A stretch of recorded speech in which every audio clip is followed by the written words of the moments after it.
ultimately, it's still Xiaomi. And in 2023, when all the Android flagships are pushing the boundaries to the extreme, Xiaomi has taken exaggeration to a whole new level. I mean, if a Xiaomi 6 user were to get their hands on the Xiaomi 13 Ultra, they'd probably feel like they've entered a whole new world. But for those familiar with Xiaomi, this shouldn't come as a surprise. Ever since the Xiaomi 10 Ultra 3 years ago, you could see this day coming. This competitive spirit has always been ingrained in their DNA. Before Huawei took the lead, I remember one of the most iconic phrases in the tech world was Xiaomi's "let's fight it out." And when your skills aren't seen as the orthodox in the industry, and you need to convert users from other brands, especially in higher price range, going all out is the most effective strategy. So Xiaomi has to run in like crazy. After all, it's go mad or go home. And this time with the Xiaomi 13 Ultra, it seems like Xiaomi is already close to crossing the finish. Hello everyone, this is Tech33, and today we're diving into the world of photography with the Leica 13 Xiaomi 13 Ultra. My guess is that some of Xiaomi's industrial designers were pushed to their limits on the 30 Ultra project. It's filled with intricate details in every nook and cranny. Just look at the straight-edged metal frame. It's incredibly complex. It features chamfers where it meets the screen. The top and bottom chamfers are more pronounced than the left and right ones. Where it connects to the rear cover, it's curved on the sides but chamfered on the top and bottom. The vegan leather rear cover is slightly narrower than the body's width, and there's a stepped section in the upper middle. And the camera module's prominent bump is just the appetizer. When you hold it in your hand, you'll find all kinds of street lines, curves, edges, and sloops. Here's a personal suggestion. Xiaomi's camera team should consider sharing some of their bonuses with the industrial design team. The primary purpose of this design is to maintain a reasonable thickness while adding layers of depth and tactical variety. With the camera module peeled up like that, the goal was to minimize the impact on the grip. However, considering the camera stack, you can only do so much to maintain a comfortable grip. But this device is narrower than other supersized phones, measuring only 74.6mm, making it easier for people with smaller hands to hold.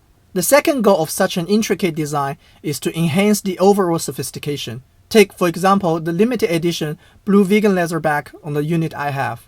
The black matte metal frame, combined with the embedded blue vegan leather back and the lens ring paint black, gives it somewhat Leica camera vibe. It excludes a serious and artisanal aesthetic. However, it's challenging to achieve the kind of luxury that comes from high glossy surfaces, which is why Apple has stuck with bright stainless steel on the Pro Max, and even when they switched to titanium, they maintained a brushed finish. Consumer electronics need a sense of opulence through a pure and fluid interplay of light and shadow. So the Xiaomi 30 Ultra added all those chamfers and curves on top of these straight edges to give it a depth without making it feel overly heavy. This blue limited edition, after looking at it for a while, is actually quite visually pleasing and has high recognition. But of course, I have to recommend the included phone case here. It feels nice in hand. Every Xiaomi 13 Ultra user will inevitably face one thing. No matter what case you put on, everyone's attention will be drawn to its prominent camera module. Let's talk about the Xiaomi 30 Ultra's camera in two aspects: hardware and Leica. It boasts 4 cameras: a 23mm primary camera with a 1-inch sensor, a 12mm ultra-wide camera, a 3.2x zoom camera, and a 5x periscope telephoto lens. So from the perspective of converting the entire focal range, Xiaomi has really gone all out. Now let's look at each of these 4 lenses. First, the primary camera. As we mentioned in previous Pixel Fold video, the 1-inch sensor offers natural bokeh and exceptional dynamic range, setting the ceiling for mobile photography. When comparing the Xiaomi 30 Ultra to the iPhone 14 Pro Max and Samsung S23 Ultra, you can easily see noticeable differences in terms of detail, dynamic range, and overall image quality. Some might even think one photo was taken with a smartphone while the other was taken with the camera. When an average user gets their hands on the Xiaomi 30 Ultra, they might casually take a shot and ended up with the best photo they've ever taken with a smartphone. Yes, this primary camera is that strong. The ultra-wide camera might be the least discussed of the 4, but it still has decent hardware.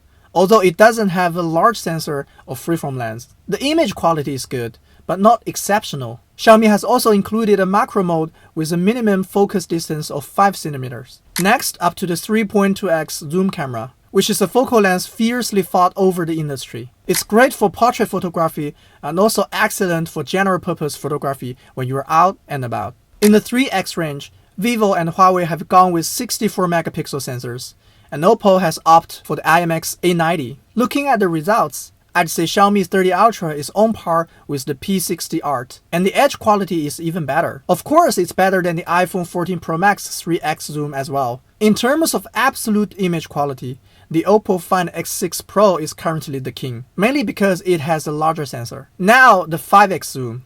The Xiaomi 30 Ultra is definitely at the top level here. It has a clear advantage in image quality compared to the iPhone and P60 Art, and it's on par with the Mate X3's 5x periscope. To be honest, with camera hardware pushed to these limits, it's hard to imagine what next generation can bring. Maybe just upgrading the sensors, a new Lydia 9 series with 2 or 3 Lydia 6 or 8 series. What would a phone with those specs even look like? In any case, the finish line is getting closer to Xiaomi. If we consider the 13 Ultra's hardware as something within Xiaomi's expected range, then the Leica imaging is really surprised. First, the tonality. Lei Jun actually discussed this in his presentation this year, openly talking about their story with DxO. Essentially, relying on purely parameterized and curve-based imaging without understanding the essence of photography led to issues. Thankfully, all manufacturers have now rectified this. The imaging on Xiaomi 30 Ultra is true to life, natural and rich in color. The lightings and shadows are accurate, and all I can say that is this generation nails it. As spectators, we can't really know how much Leica contributed to this, but we can infer what efforts Xiaomi made in collaboration with Leica. For instance, there are 2 sets of preset imaging styles, Leica Classic and Leica Vivid. There's also a dedicated HDR switch for more creative control. In portrait mode, there's a master lens pack and allows manual adjustment of the depth of field, and so on. Of course, if you want to wear the crown, you have to bear the weight. Here's the Xiaomi 30 Ultra versus the Leica M8. In any case, speaking for myself, with a phone like the Xiaomi 30 Ultra, I wouldn't need to carry a camera when going out. In summary, the Xiaomi 30 Ultra has the craziest hardware, and its color and tonality are on the right track. In the past, top-tier phones used to have multiple selling points: design, screen quality, performance, fast charging.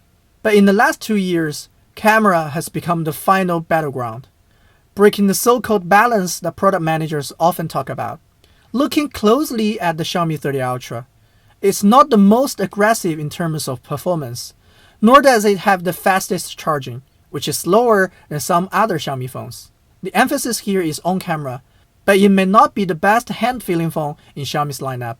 In the past, you could simply go all out with a big budget, but now it's not as straightforward. Finally, let's quickly talk about MIUI. At this point, MIUI 14 has resolved most of the basic user experience issues, and it offers rich and user-friendly features. Complaints from users have decreased significantly.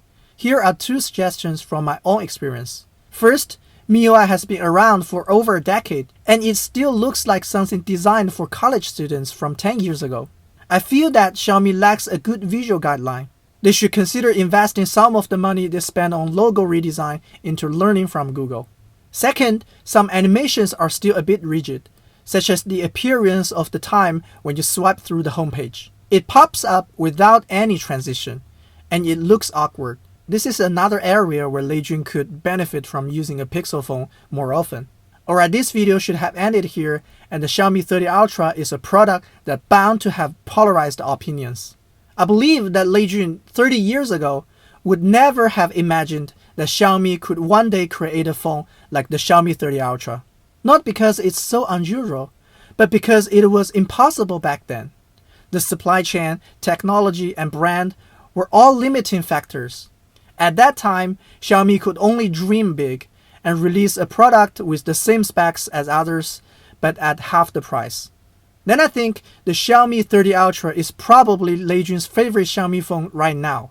Not just because he fell in love with photography for work, but because this time, Xiaomi has truly put in the effort to make their camera a big deal. So let's raise the toast to Leijun and Xiaomi for a moment. That's all for this video. Don't forget to subscribe.